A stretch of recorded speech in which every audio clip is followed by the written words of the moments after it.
चंद लोग हैं जो भारत में बहुत ज़्यादा अमीर हैं, लेकिन इसके उलट भारत की तस्वीर बहुत ज़्यादा बुरी है।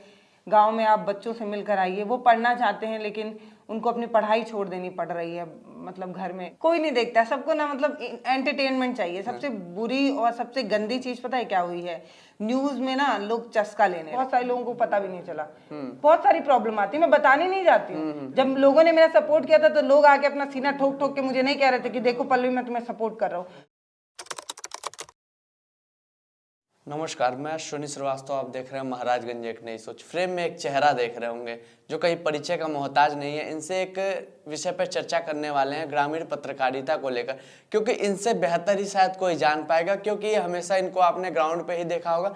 तो इसीलिए इनसे चर्चा करेंगे ग्राउंड की पत्रकारिता को लेकर, ग्रामीण पत्रकारिता को लेकर। कैसे है पल्लवी जी? अश्विनी जी आपका बहुत धन्यवाद, आप फिर से आ गए। हम आपसे ही बेहतर कोई चीजें ग्रामीण के रूप में बता पाएगा, ग्रामीण की चीजों पे, इसलिए आप ही से हमेशा मिलते हैं। सबसे पहला मेरा ये सवाल रहा है, ग्रामीण पत्रकारिता इस समय कितना मतलब दिक्कतों का सामना करना पड़ता है ग्रामीण पत्रकारिता को लेकर? देखिए, ग्रामीण पत्रकारिता को देखा जाए तो अब चीजें थोड़ी अच्छी हो गई हैं, क्योंकि सोशल मीडिया आया है। यूट्यूब अपने आप में एक महारत हासिल कर रहा है और हर गांव में आपको 2-4 पत्रकार मिल जाएंगे जो यूट्यूब पर वीडियो बनाते हैं, न्यूज़ के कंटेंट का बनाते हैं। तो ऐसे कह सकते हैं कि स्वतंत्र रूप में आपको पत्रकार नज़र आएंगे, डिजिटली पत्रकार आपको गांव में नज़र आएंगे। तो चीज़ें अछूती नहीं रही उस समय, जैसे मैंने पहले शुरू किया था तब चीज़ें बहुत अछूती थी। अब चीज़ें उतनी अछूती नहीं है। अब संतोष के साथ ये कहना पड़ रहा है कि चीज़ें गाँव की अब दिखती हैं, अगर आप देखना चाहें तो दिख जाती हैं। लेकिन सबसे बड़ी प्रॉब्लम अब यहाँ पर आती है ना कि मतलब मुझे बोलते वक्त थोड़ा सा अजीब भी लग रहा है, लेकिन मुझे क्योंकि आप इस विषय पर बात कर रहे हैं तो मैं बता दूं कि थोड़ी गंदगी भी आ गई है। मतलब मैं देखती हूँ, मेरे जहन में मुझे 2-3 घटना अपनी याद है ठीक से, कि मतलब माइक लेकर पैसा और धन उगाही करते हैं लोग। मतलब प्रधान जी का ना कोई ऐसा काम ढूंढ लिए कि मतलब जिससे मतलब जो उन्होंने मतलब कमीशन खा गए या पैसा खा गए, या कोई गांव का 2-4-10 आदमी मिल गया जो ये बोला कि 1,20,000 रुपये प्रधानमंत्री आवास योजना आती है, हमके 80,000 मिलेगा, बाकी प्रधान खा जाना है। बस इतना बाइट मिल जाना ही पत्रकार उसको ना फिर भुनाने लगते हैं। मतलब प्रधान जी से पैसा ऐंठना और ये सारी चीज़ें, तो ये चीज़ें भी बड़ी हैं, इससे भी हम मुंह नहीं मोड़ सकते। तो एक तरफ मैं ये कह सकती हूँ कि पत्रकारिता, ग्रामीण पत्रकारिता सुधरी है, आपको दिखती है, लेकिन इसके उलट गंदगी भी बढ़ गई है बहुत ज़्यादा। तो ये एक प्रॉब्लम है। अच्छा, मैं समस्याओं को लेकर बात करूंगा कि कई ऐसी समस्याएं होती हैं जो डिस्प्ले पर नजर नहीं आती हैं ग्रामीण पत्रकारिता के तौर पर। तो क्या कितनी समस्याएं होती हैं, कुछ ऐसा बताइए। देखिए, ग्रामीण पत्रकारिता में समस्याएं तो हैं, लेकिन दिक्कत ये है ना कि लोग देखते भी तो नहीं है। मतलब हम मार एकदम बिजबिजाती हुई नाली ला के दिखा दें तो कोई देखेगा? कोई नहीं देखता। सबको ना मतलब एंटरटेनमेंट चाहिए। सबसे बुरी और सबसे गंदी चीज पता है क्या हुई है? न्यूज में ना लोग चस्का लेने लगे हैं। पहले न्यूज होता था आपकी जागरूकता बढ़ाने के लिए, आपको कुछ ज्ञान देने के लिए, ना कि एंटरटेनमेंट के लिए। लेकिन आजकल के जो न्यूज है ना, वो एंटरटेनमेंट खोजते हैं लोग। मतलब न्यूज हो ठीक है, मतलब आप खबरें बताइए ठीक है, लेकिन उसमें मसाला चाहिए, चटनी चाहिए, तभी तो स्वाद आएगा। वो चीज, वो प्रॉब्लम हुई है। इस वजह से ना खबरें जो गाँव में असल में अभी भी बहुत समस्याएं हैं। अगर आप ढंग से थोड़ा सा समय लेकर ना किसी भी गांव में किसी भी बुजुर्ग किसान के पास बैठ कर देखिए, आंख से आंसू ना निकल जाए तो बताइएगा। लेकिन वो देखते ही नहीं है। मतलब मैंने देखा है, मैं ऐसी बहुत सी खबरें बनाकर लाई, लोग देखते ही नहीं है। पता नहीं क्यों नहीं देखते हैं। इतनी ज़्यादा गंदी तस्वीर है ना गांव की अभी भी। जिस तरीके से आपको दिखाया जा रहा है कि भैया हम तो ट्रिलियन इकोनॉमी वाले भारत हैं, आपको बताया जा रहा है कि हम विश्वगुरु बन रहे भारत हैं, आपको दिखाया जाता है कि इतने लाख करोड़ दिए जलाए गए, हमने विश्व रिकॉर्ड बनाया, ये सब आपको दिखाया जाता है। ये सच है, लेकिन इसके उलट एक सच ये भी है कि जो तेल का दिया जलता है वही तेल बच्चे बटोर के सब्जी छौंकते हैं अपने घर में। तो भारत में ये भी स्थिति है ना कि मतलब हमने रिकॉर्ड बनाया, दीपक जलाए, ठीक है, वो एक अच्छी तस्वीर है, लेकिन इसके उलट एक बहुत ज़्यादा दयनीय तस्वीर ये है कि उस जले हुए तेल का सब्जी छौंकने के लिए लोग बटोर रहे हैं। वो बच्चे जो पता नहीं उस चिमचमाते दीपक को देखकर अपने मन में क्या ही सोचते होंगे। मुझे नहीं लगता कि वो इंडिया वाले भारत को महसूस कर पाते होंगे। मतलब आप समझिए ना कि मतलब वो जो बच्चा जो अभी आधे घंटे पहले बड़े बड़े नेता को दीपक जलाते देखा होगा, गुणगान करते देखा होगा, और उसको उस गुणगान में इंटरेस्ट नहीं होगा। वो ये सोचा होगा कि नेता लोग जल्दी से निकले, हम तेल बटोर लें। बच्चा तो ये सोचा होगा ना। तो यही सच्चाई है भारत की। मतलब ना जो कुछ चंद लोग हैं जिनके पास पैसा और चीज़ें हो गई हैं, कुछ चंद लोग हैं जो भारत में बहुत ज़्यादा अमीर हैं, लेकिन इसके उलट भारत की तस्वीर बहुत ज़्यादा बुरी है। गांव में आप बच्चों से मिलकर आइए, वो पढ़ना चाहते हैं लेकिन उनको अपनी पढ़ाई छोड़ देनी पड़ रही है। मतलब घर में जो बड़ा लड़का है ना, वो आप किसी भी घर में जो सबसे बड़ा लड़का होगा ना, वो पढ़ना चाहता होगा लेकिन पढ़ नहीं पाता होगा, क्योंकि उसके पीछे बेटी है, उसकी बहन है, उसका परिवार है, तो वो पढ़ाई छोड़ कर ना अपना परिवार संभालने लगता है। तो ये सवाल नहीं हो सकता है क्या कि हम विश्व गुरु बन रहे हैं, भारत में बच्चों को ठीक से पढ़ा नहीं पा रहे। जो बच्चा पढ़ना चाह रहा है वो परिवार की जिम्मेदारी की वजह से पढ़ नहीं पा रहा है, तो ये सवाल क्यों नहीं बनता है? ये भी बनना चाहिए ना। जब पढ़ेगा इंडिया तभी तो बढ़ेगा इंडिया। पढ़ ही नहीं पा रहा है बच्चा, जो पढ़ा लिखा है वो आप देखिए पीएचडी किए हुए बच्चे ठेला लगा रहे हैं, सब्जी बेच रहे हैं, इसका मतलब नौकरी नहीं है ना। तो ये समस्या उनसे ना तो कोई बैठ के बात करता है, और सबसे ज्यादा दुख उस बच्चे को नहीं होता है जो सब्जी बेच रहा होता है, दुख उसके बाप को हो रहा होता है कि इतना पैसा फूक के पीएचडी कराए, अब तरकारी बेच रहा है। तो ऐसे ही गुस्साते हैं वो लोग, लेकिन उसको लोग देखते नहीं है। अच्छा, एक और चीज कि बहुत ऐसे यूट्यूबर हैं, बहुत ऐसे नेशनल मीडिया पे कम ही ऐसे खबरें हैं जो ग्रामीण की चीजें दिखाई जाती हैं। नहीं दिखाई जाती, एकदम नहीं दिखाई जाती।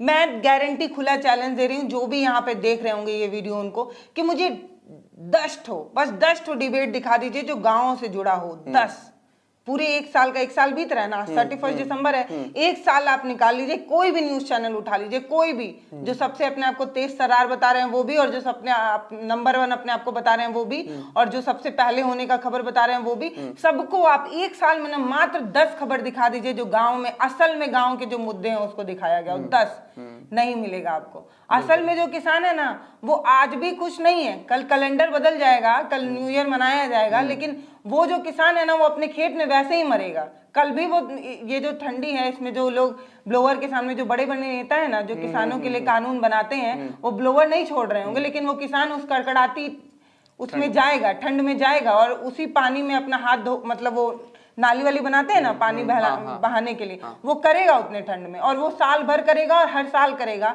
लेकिन मतलब उसकी स्थिति बहुत खराब है, बहुत ज्यादा खराब है। मतलब वो मतलब किसानों का आप ऐसे समझिए, एक छोटा सा एग्जांपल समझिए, एक पार्ले बिस्किट बनाने वाली कंपनी है, या कोई मेकअप प्रोडक्ट बनाने वाली कंपनी है, या कुछ भी, कोई भी ग्रोसरी का सामान हुआ, या कुछ भी, कोई भी कंपनी जब अपना माल बनाती है तो एमआरपी वो खुद तय करती है, लेकिन किसान नहीं कर सकता। वो नहीं तय कर सकता कि वो जो इतना महंगा गेहूं उगाया है उसका दाम वो कितने में बेचेगा। मतलब समझिए ना कि वो पूरा 6 महीने मेहनत कड़कड़ाती ठंड में निकला है, वो सुबह निकला है, जब लोग रजाई नहीं छोड़ रहे थे तब वो उतने ठंड में वहाँ खेत में था, लेकिन तब भी उसको उसके अनाज का क्या दाम मिलेगा ये उसको नहीं पता है। तो ये सवाल क्यों नहीं है? जब 5 रुपए का बिस्किट का दाम ये कंपनियां तय कर सकती हैं, तो वो किसान क्यों नहीं तय कर सकता अपने गेहूं का दाम? जो बिल्कुल सारी चीजें उपजाऊ कर रहा है उसको तो होना चाहिए ना। इतनी मेहनत कर रहा है ना, उतना अगर ढंग से इन नेता लोगों से करा दिया जाए ना, तो हालत खराब हो जाएगी। मतलब देखा है मैंने, सच में मुझे एक बार याद है, अगर आप बोलेंगे तो वो वीडियो भी आपको मैं सेंड करूंगी। आज के ठीक 1 साल पहले की बात होगी, अगले मतलब पिछले साल यही वाला समय था, एकदम ठंड वाला। अच्छा। और ठीक 1 बजे हम रात में ऐसे ही निकले थे देखने के लिए कि किसान मतलब क्या कर रहा है। तो हमने देखा कि वो 1 बजे रात में सांड को भगाने के लिए बैठे हुए थे, और मैंने वो कवरेज की है, वो भगा रहे थे। मतलब वो कौड़ा के पास बैठे थे, उनका कौड़ा बुझ रहा था, मतलब आग जो है वो बुझने के कगार पे पहुंच गई थी, लेकिन ठंड इतनी थी वो कैसे भी उसको खोद खोद के उससे काम चला रहे थे। और उनको कहीं दूर आहट हुआ तो वो उनको लगा वो सांड है, वो अपना दौड़ते हुए भागे वो लाठी लेके। मतलब जब हम अपनी रजाई छोड़कर नहीं उतरते हैं ना, तब वो झोपड़ी में बैठा होता है अपने खेत को रक्षा करने के लिए। तो एक जवान जो पहाड़ों और इन जगहों पर खड़ा है, सीमाओं पर खड़ा है, दूसरा जवान खेतों में खड़ा है ताकि हमें प्लेट में रोटी मिल सके, उसकी बात ही नहीं। लेकिन उनका दर्द कौन समझेगा? उसकी बात ही नहीं है ना, उसकी कोई बात ही नहीं करता। इसी का तो टेंशन है, क्यों नहीं बात करेंगे भाई? ये जो जितने लोग हैं ना, जितने अमीर लोग हैं, उनसे बोलिए ना कि बिना गेहूं और बिना चावल से अपनी जिंदगी काट लें, कोई नहीं काट पाएगा। जो ब्रेड भी खाते हो ना जैम लगा के, वो भी गेहूं का ही बनता है, तो कैसे काट लेंगे ये लोग? नहीं काट पाएंगे। अच्छा, आपको तो हमेशा ग्राउंड पे ही देखा गया है, आप भी स्टूडियो में भी तो बैठ के शूट कर सकती हैं, किसानों की आवाज उठा सकती हैं, तो स्टूडियो में ही बैठ के क्यों नहीं शूट करती हैं आप? नहीं, ऐसा नहीं है कि स्टूडियो में नहीं शूट करती हूँ। मुझे लगता है कि स्टूडियो से भी किया जा सकता है और कोई बुराई नहीं है अगर आप स्टूडियो से भी जेन्युइन मुद्दे को उठा रहे हैं। सच में आप सच बताइए कि आप बिना वहां पहुंचे उनकी पीड़ा समझ पाएंगे? बिल्कुल नहीं। आप जब तक देखेंगे नहीं ना कि कैसे रोटी नमक और प्याज खाया जाता है, कैसे जब तक उनको खाते नहीं देखेंगे ना तब तक आप फील ही नहीं कर पाएंगे। मेरे साथ प्रॉब्लम ये है कि मैं स्टूडियो में बैठ कर ना कृत्रिम चीजें का गुणगान नहीं कर पाती हूँ। जब तक मैं वहां पहुंचूंगी नहीं, जब तक मैं उनकी पीड़ा देखूंगी नहीं, तो मैं बताऊंगी कैसे? मैं कैसे बताऊंगी कि जब न्यू ईयर हो रहा था, जब लोग सेलिब्रेशन के धुंध में अपने आप को इंजॉय कर रहे थे, तब वो किसान तब भी वहां खेत में बैठा हुआ था और सुबह ये पूछ रहा था कि बेटवा न्यू ईयर के लिए पैसा मांगेगा तो मैं क्या दूंगा? है ना? चीजें बदल तो रही ही है ना। मतलब गांव में भी अब ये क्रेज तो आया है न्यू ईयर वाला, तो वो किसान उसको इस बात की पीड़ा होती है कि हमारा विकास उस तरीके से तो हुआ नहीं, हमारा विकास तो मॉडर्न और टिलियन इकोनॉमी वाला तो बना नहीं, हम तो वहीं रह गए जहां पहले थे। लेकिन जो ये दिखावटी वो है ना, मॉडर्निटी वाला दिखावटी, वो तो गांव तक भी पहुंच गया। तो उनके बच्चे को तो न्यू ईयर मनाना है, अब वो न्यू ईयर का ट्रेंड जानते नहीं है, तो उनको टेंशन इस बात का है। अब सुबह जब खाना बनता है तो वो यही सोचते हैं कि न्यू ईयर के दिन क्या बनेगा, वो वाला टेंशन है ना। तो वही, तो जो लोग जश्न मनाते हैं वो लोग ये भूल जाते हैं कि जिनके मेहनत की कमाई की रोटी या पूड़ी या पकौड़ी हम खा रहे हैं, वो उसके घर में आज भी वो चीज़ नहीं बन पाई है पैसे के अभाव में, वो नहीं खा पाया है आज भी वो। तो हमें कोई हक नहीं है कि हम इस तरीके का सेलिब्रेशन करें और इस तरीके का मतलब वो उस तरीके की पार्टी एंजॉय करें। लेकिन इसके उलट हम करते हैं। क्यों? क्योंकि हमें फर्क नहीं पड़ता। क्यों? क्योंकि हमें उस तरीके से दिखाया ही नहीं गया। आप सच मानिए, अगर मेन स्ट्रीम मीडिया ने अपनी जिम्मेदारी ठीक से निभाई होती ना, अगर वो सच में किसानों की समस्या को दिखाया होता ना, तो हम लोग ना इतना सेलिब्रेशन कर ही नहीं पाते। क्योंकि हमें लगता है कि जो हमारा बोझ ढो रहा है, जैसे हम पृथ्वी को धरती माँ कहते हैं ना, वो हमारा बोझ ढो रही होती है, तो हम लोग उसके प्रति कितना आस्था, कितना सम्मान रखते हैं। हम उनकी पूजा भी करते हैं, साल में कई कई दिन ऐसे आते हैं जब धरती माँ की पूजा होती। वैसी ही पूजा किसानों की होती अगर उस तरीके से दिखाया और प्रचारित किया गया। तो किसानों को इज्जत है। अभी तो देखे थे ना, वो जो आए थे किसानों को रौंद के चले गए थे। हिम्मत होती उनकी, अगर उनको इस तरीके से किसानों को दिखाया गया होता, उस तरीके से उनकी मेहनत को दिखाया गया होता ढंग से। ये जो बड़े बड़े चैनल वाले हैं ना, ढंग से एक दिन किसानों के साथ उनके ग्राउंड पर, उनके खेत पर उतर जाए ना, हालत खराब हो जाएगी इनकी भी। देख के उनकी मेहनत, बहुत मेहनत लगती है, बहुत ज्यादा मेहनत लगती है, लेकिन उसको दिखाया नहीं गया उस तरीके से। अच्छा पल्लवी जी, आप ऑन कैमरा इतनी कड़ी सच्चाई बता रही हैं। मैं किसान की बेटी हूँ भाई। मेरे यहाँ आज भी खेती होती है और मेरी तो हिम्मत ही नहीं हो पाती है इतने ठंडी में जाके। खाली बस वो उठ के जा रहे होते हैं तो इतनी पीड़ा होती है कि बताओ यार, यूरिया छीटने जा रहे हैं इतने ठंडी में। होता है ना कि मतलब इस कपाती ठंड में हाफ नेकर पहन के वो किसान इंसान जा रहा है, उतनी पूरा ओस गिरा होता है उसमें, तो उसमें चलेंगे तो ठंडा तो लगेगा ही ना। वो कोट पहनने वाले लोग क्या ही समझे कि कितना कष्ट होता है। उसके बाद भी वो किसान मुस्कुराता हुआ आता है अपनी फसलों को देखकर, हरी फसल को देखकर, तो उसका सीना चौड़ा ही होता है ना कि अरे भाई हम तो धरती माँ का सीना चीर के अनाज उगाए हैं। तो वो क्या जाने कि उसके साथ किस तरीके की राजनीति हो रही है। थोड़ा सा हम बात कर रहे थे कहीं और, हम थोड़ा सा डाइवर्ट हो गए कहीं, हम ग्रामीण पत्रकारिता को लेकर बात कर रहे थे। एक और सवाल, मतलब बहुत सामने ऐसी चीजें आती हैं कि पत्रकार जाता है ग्रामीण खबर को कवरेज करने के लिए, और कई बार ऐसा होता है कि प्रधान द्वारा या फिर कुछ लोगों द्वारा या फिर उनके प्रतिनिधियों द्वारा उनके ऊपर हमला करा दिया जाता है। बहुत सारी ऐसी चीजें होती हैं जिसको देखकर उसको खबर रोकनी पड़ती है। ऐसे कारण नहीं हुआ मेरे साथ आज तक, कभी भी नहीं हुआ आज तक मेरे साथ। ऐसा नहीं है कि हमने प्रधानों की पोल नहीं खोली है। जो नहीं देखे होंगे वो जाके देखें कि प्रधान जी अब खैर नहीं करके मेरा एक शो आया था ग्रामीण पत्रकारिता पे, हमने जो धजिया उड़ाई है प्रधान लोगों की ना, मतलब गजब।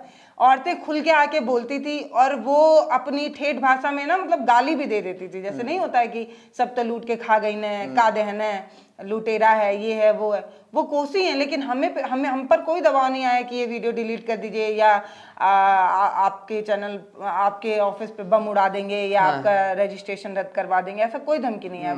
वो पता है, वो कुछ लोग गलतियां भी करते हैं, इसमें कोई गुरेज नहीं है। इसको एक्सेप्ट करना होगा कि कुछ पत्रकार माइक को एक धंधे का जरिया बना लें। तो हाँ, तो ये भी है, इस वजह से भी चीजें होती हैं। लेकिन कुछ सही लोग भी हैं।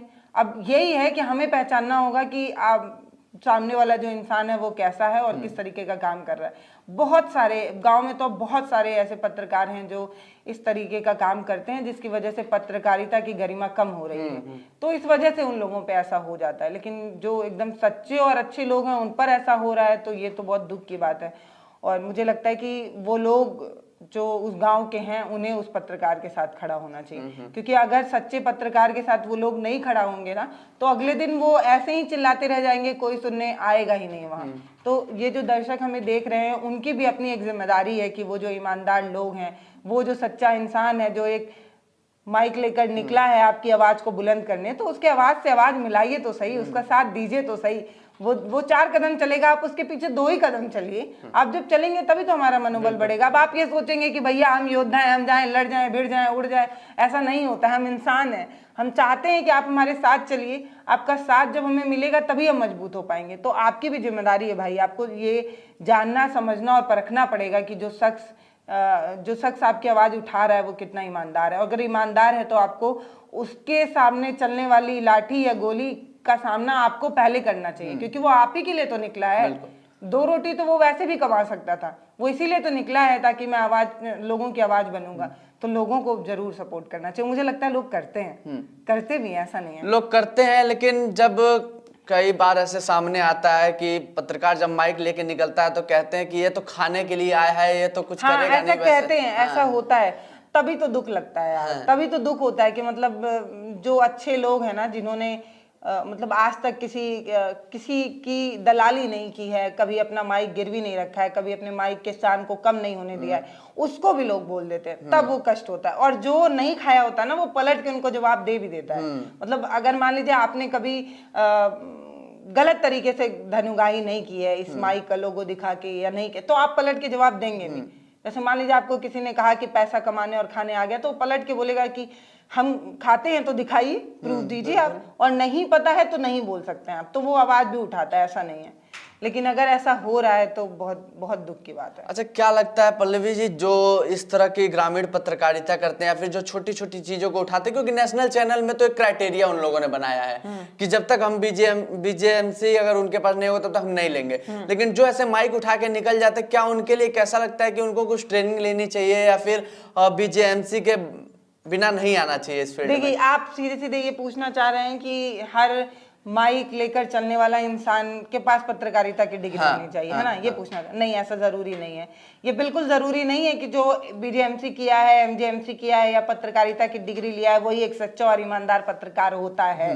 अगर ऐसा होता तो वहां जो लोग बैठे हैं वो बड़ी बड़ी डिग्री लेकर पहुंचे और उन्होंने अपना काम ठीक से किया होता। तो ये बिल्कुल जरूरी नहीं है कि जिनके पास डिग्री है वही बहुत बेहतर काम कर पा रहे हैं, या जिनके पास डिग्री है वही पत्रकारिता का नाम ऊंचा करेंगे। आपको मैं ना एक दो छोटा एग्जांपल देती हूँ। जब देश गुलामी में था तो महात्मा गांधी से लेके बहुत बड़े बड़े लोग थे जिन्होंने अपनी अखबार चलाई, अपना मैगजीन चलाया। उन्होंने कोई पत्रकारिता की डिग्री नहीं ली थी, उनके पास कोई पत्रकारिता का ज्ञान नहीं था, लेकिन तब भी वो लिखते थे और उनकी आवाज से लोग जुड़ते थे, है ना? और उन्हीं के बदौलत हमें ये आजादी मिली है। तमाम बड़े दिग्गज नेता हैं या तमाम बड़े ऐसे लीडर हुए हैं जिन्होंने पत्रकारिता की डिग्री नहीं ली, लेकिन आज भी उनके अखबार का नाम आप जानते होंगे। उस अखबार के नाम और उसके दम की बदौलत आज हम आजाद सांस ले रहे हैं, आज मैं यहाँ बैठ के बोल रही हूँ। तो उन लोगों ने कौन सी पत्रकारिता की नहीं ली ना। तो आप जरूरी नहीं है कि आप डिग्री लेकर ही एक ईमानदार और सच्चे इंसान बनेंगे। अगर आप ईमानदार और सच्चे इंसान हैं तो आपका बहुत जरूरत है इस फील्ड में आना। आपको बहुत जरूरी है कि आप यहाँ पर आएं और अपनी आवाज उठाएं और लोगों की भी आवाज बने। तो और जो ऐसा कर रहे हैं ना उनके साथ लोग जरूर सपोर्ट कर रहे हैं। मैंने देखा है ऐसे बहुत सारे लोगों को। मैंने देखा, क्या मेरे साथ खुद भी था। मैं जब शुरू की तो मेरे पास कौन सी डिग्री थी, मैंने काम किया 1-2 साल, फिर मुझे लगा उन चंद लोगों की वजह से जो आगे कमेंट में ज्ञान देते थे, ये पढ़ी लिखी थोड़ी है, इसके पास पत्रकारिता का डिग्री थोड़ी है, बस ऐसे ही ज्ञान दे। मैंने कहा भैया डिग्री से होता है क्या, चलो मैं टंगवा देती हूँ अपने दीवार पे। फिर मैं अपना 2 साल लगा के अपना टंगवा दी। अब मेरे यहाँ आप आए होंगे तो देखे होंगे उस रूम में टंगा हुआ है। तो मैं उन चंद लोगों के लिए वो वहाँ चिपकाई हूँ कि तुमको ऐसा लगता है कि डिग्री वाले ही ज्ञानकार होते हैं तो चलो ले लेते हैं डिग्री, खुश हो जाओ भाई तुम, पर ऐसा नहीं है। बहुत से लोग ऐसे हैं जिन्होंने बहुत अच्छा काम किया बिना डिग्री के किया। हाँ, लेकिन पढ़ा लिखा होना जरूरी। एक मेरा अहम सवाल है कि जो ऑनलाइन मतलब डिजिटल पत्रकारिता करते हैं उनको लोगों ने एक नाम दे दिया यूट्यूबर। हाँ, उस पे क्या कहेंगे? अच्छा है, सही है, लेकिन मैं उनसे यही पूछना चाहती हूँ कि सिर्फ यूट्यूबर ही क्यों?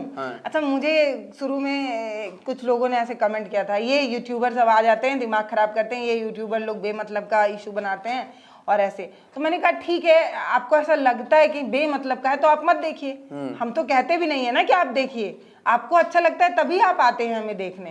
मतलब जिनको बुरा लगता है उनको मैं कह रही हूँ कि जिनको ये लगता है कि हम बेमतलब की खबरें उठाते हैं, तो उन बेमतलब की खबरों की वजह से ही किसी का भला हो जाता है। मुझे अपनी ये खबर एकदम अच्छे से पता है कि एक स्कूल था जहाँ बाजार लगता था, वहाँ मतलब बाजार लगता था, लोग आके ड्रिंक विंक करके चले जाते थे।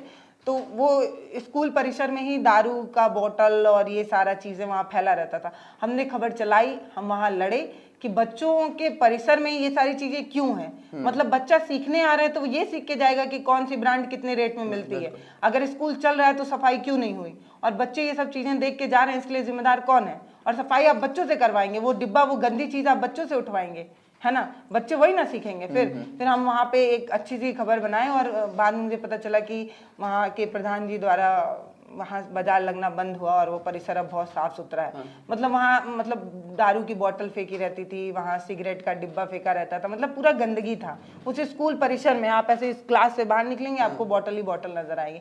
तो वो जो हमने गंदा मुद्दा उठाया था, लोगों जिन लोगों को ऐसा लग रहा है कि बेकार का मुद्दा उठाते हैं, उनकी वजह से ना उन बच्चों को आज अच्छा परिसर मिला है खेलने के लिए, एक बात। और दूसरी बात, जो हमें यूट्यूबर बोलते हैं उनको बता दूं कि भैया हम सिर्फ यूट्यूबर नहीं है, हमारा फेसबुक पे भी वीडियो आता है, तो फेसबुकर भी हो गए, ट्विटर पे भी आता है भैया, तो ट्विटर भी हो गए, मेरी वेबसाइट भी है, तो वेबसाइट के लिए कोई वेबसाइटर वर्ड बना दीजिए। फिर मेरा एप्लीकेशन भी है, मैं एप्लीकेशन पे भी हमारे वीडियोस वगैरह आते हैं, तो उसके लिए भी कोई शब्द हो तो वो भी बनाइए। अब तो अखबार वगैरह भी हो गया, जिनका नहीं है वो भी, सिर्फ एक प्लेटफॉर्म पे हम थोड़ी काम करते हैं। यूट्यूबर कौन सा शब्द हुआ भाई? क्यों सिर्फ यूट्यूबर? फेसबुकर क्यों नहीं? फिर फेसबुक पे भी तो आते हैं ना, उनको पता नहीं है इसलिए वो ऐसा बोलते हैं।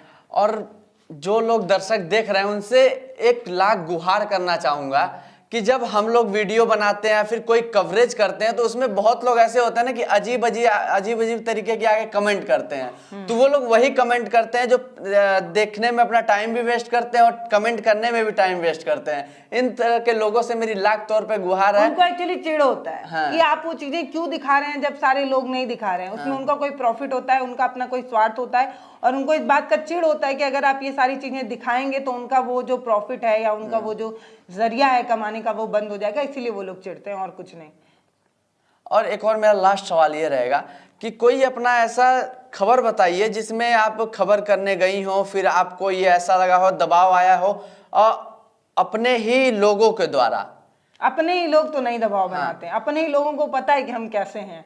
मतलब आप रिलेटिव और इन लोगों की बात कर रहे हैं ना, तो उन लोगों को पता है कि मैं कैसी हूँ, उनको पता है कि उनके बोलने से मुझे कोई फर्क नहीं पड़ने वाला। वो बोल के अपनी वैल्यू कम कर लेंगे। अगर वो बोलेंगे कि फला वीडियो डिलीट कर दो या फला वीडियो नहीं चलाओ, तो अगर मान लो मैंने ऐसा कोई स्कूल या कुछ ऐसा कवर किया है जो मेरे किसी रिश्तेदार या दूर दराज के किसी रिश्तेदार के लिंक में आता होगा, तो वो मेरे किसी मान लो किसी को फूफा को या किसी को भी लिंक लगाने की कोशिश करेंगे ना, तो वो लोग पहले ही बोलते हैं वो मानी ना, वो बहुत दुष्टी है, वो क्यों बात नहीं सुने ले, वो पहले ही बोल देंगे। उनको पता है ना कि मैंने आज तक जो काम किया है ना उसमें कम से कम एक चीज तो रखी है, वो है ईमानदारी।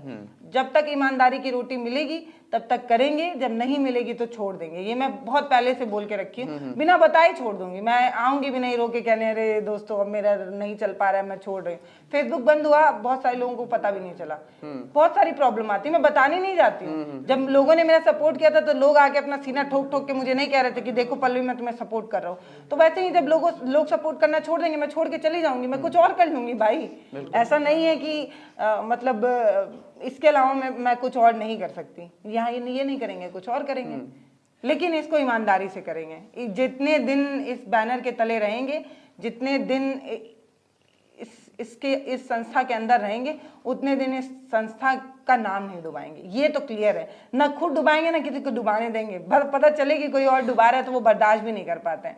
भाई बहुत मेहनत से ईमानदारी की रोटी हमें मिल रही है, और मैं ये बात एकदम ईमानदारी से कह सकती हूँ कि मेरे ऊपर कोई भी पार्टी का या कोई भी किसी भी तरीके का कोई एलिगेशन नहीं लगा सकता है। जिस दिन एलिगेशन कोई भी प्रूफ कर दिया उस दिन मैं छोड़ दूंगी। आप ढूंढते रहिए, जो लोग मेरे से चिढ़ते हैं उनसे कह रही हूँ, आप ढूंढ के एक लिंक निकाल दीजिए, मैं छोड़ने को तैयार हूँ।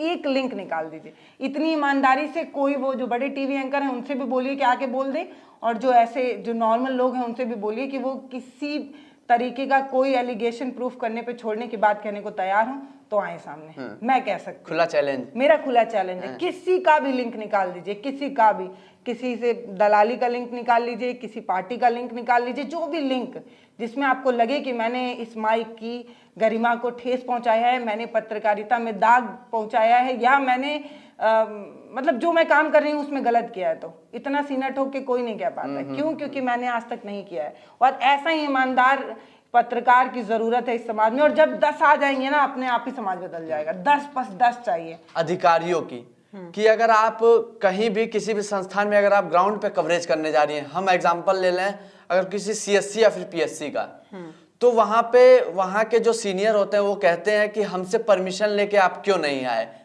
कवरेज करने के लिए, तो इस पे क्या कहेंगी? देखिए, ये एक जैसे होता है ना कि मतलब कुछ लोग होते हैं जो स्वतंत्र आवाज पसंद नहीं करते हैं। हाँ। वही लोग ऐसा करते हैं। उन्हें मतलब कहते हैं ना, सांच को आँच कैसी। तो हो सकता है कि वहां कुछ गड़बड़ी हो सकता है कि कुछ ऐसा हो जो वो ना चाहते हो कि वो जनता के सामने आए, वो ना चाहते हो कि वो सच्चाई जनता के सामने दिख जाए और उन पर सवाल खड़ा हो। कुछ तो है गड़बड़, तभी तो वो नहीं दिखाना चाहते हैं। और इस वजह से अगर किसी के माइक को रोका जा रहा है तो समझिए कि सबसे बड़ा प्रहार किसी पर हो रहा है ना, तो वो संविधान है। संविधान ने हमें पूरी इजाजत दी है, हम किसी से भी सवाल कर सकते हैं, किसी से भी कर सकते हैं, और कहीं भी जा सकते हैं अगर वहां पे सुरक्षा का कोई इशू ना हो। हाँ। जैसे अब मैं बोल दूं कहीं पे जा सकते हैं तो लोग सीमा के अंदर ही चले जाएंगे, भैया हम जाएंगे, अब हमें तो इजाजत मिली। एक मतलब एक सेंसिटिव एरिया ना हो, अगर किसी के जान का खतरा ना हो, अगर मतलब सूचना कोई बहुत ऐसा सेंसिटिव एरिया होता है ना जहां आपको रोका जाता है, उस इलाकों को छोड़कर ना हम कहीं भी जा सकते हैं। अगर उसके अलावा किसी स्कूल में जाने से पहले प्रिंसिपल का परमिशन लेना पड़ रहा है, या किसी हॉस्पिटल में जाने से पहले वहाँ के किसी अधिकारी का परमिशन लेना पड़ रहा है, तो इसका मतलब कि वहाँ कुछ गड़बड़ है और वहाँ हमें इसलिए नहीं जाने दिया जा रहा है। और अगर हमें जाने से रोका जा रहा है तो सबसे पहले अगर आवाज़ उठनी चाहिए तो इन लोगों की उठनी चाहिए, इन जनता की उठनी चाहिए। और मेरे साथ ऐसा कई बार हुआ है, अगर मुझे कहीं रोका गया है और मैं वहां पे स्टैंड लेती हूँ कि क्यों नहीं जाऊंगी भाई। ये अस्पताल जो है ना वो मेरे टैक्स के पैसे से और इन लोगों के टैक्स के पैसे से चल रहा है, मैं जाऊंगी। और आप मुझे क्यों रोक रहे हैं, रीजन बताइए। यहाँ नोटिस तो चस्पा आपने किया नहीं है। अगर वहाँ प्रॉपर नोटिस चस्पा हो कि बिना अनुमति के आप इस परिवेश में एंट्री नहीं कर सकते, या एंट्री करने का समय इतने से इतना है, तो ठीक है। अगर कोई प्रॉपर नोटिस चस्पा है तो हम मान लेते हैं कि चलिए आपने सबके लिए ये नोटिस चस्पा कर दिया। अगर नोटिस चस्पा नहीं है तो मैं जाऊंगी।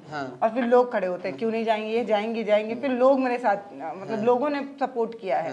तो मुझे लगता है कि अगर आप अपनी बात पूरी मजबूती से रख रहे हैं ना तो लोग भी सपोर्ट करते हैं। और अगर तब भी नहीं जाने दिया जा रहा है तो भैया तब तो कुछ गड़बड़ है। और तब मुझे लगता है कि प्रशासन को सपोर्ट करना चाहिए हमारा, है ना।